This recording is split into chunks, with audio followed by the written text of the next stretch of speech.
Deep within the Echoing Caverns, where the air smells of wet stone and ancient secrets, Soraya moved with practiced silence.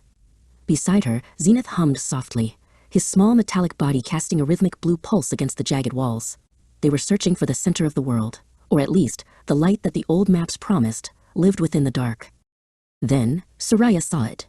Nestled in a bed of obsidian sand was a geode unlike any other. It was translucent and pulsed with a deep, bioluminescent purple light. It didn't look like a rock, it looked like a frozen heartbeat. Soraya knelt, her breath catching as she reached out a gloved hand to touch the smooth violet surface.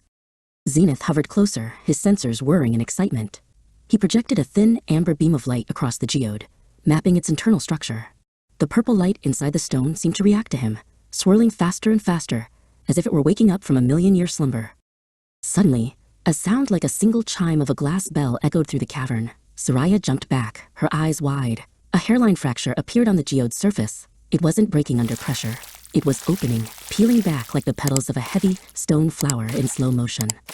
Zenith stayed remarkably still as the geode finally split wide. Instead of the jagged crystals they expected to find, a thick, glowing gold liquid began to ooze out. It moved with a heavy, syrupy grace, shimmering with an internal fire that made the purple shell look dull in comparison. "Look," Soraya whispered, her voice trembling with awe. The liquid didn't stay on the ground. It defied every law of the cavern, pulling itself upward in shimmering droplets. One large sphere of gold floated toward Soraya, hovering just inches from her face. It felt warm, radiating a gentle heat that chased away the cave's chill. Zenith began to zip around the rising liquid, his flight path tracing loops through the golden trail. The liquid responded, stretching and twisting like a living ribbon. It wasn't just gold, it was alive, a fluid organism of light and energy that had been waiting for the right moment to rise. The liquid began to coalesce into a singular flowing shape, a long, wispy ribbon that moved like a serpent in water. Soraya held out her hand, and the golden wisp brushed against her palm. It felt like a soft hum, a vibration that told her the story of the Earth's deep, hidden light. Zenith chirped, a sound of digital joy, as the golden spirit looped around him. It seemed to recognize his curiosity. The dark background of the cave was now completely transformed, the high contrast of the gold against the dark stone, making everything look like a dream rendered in light.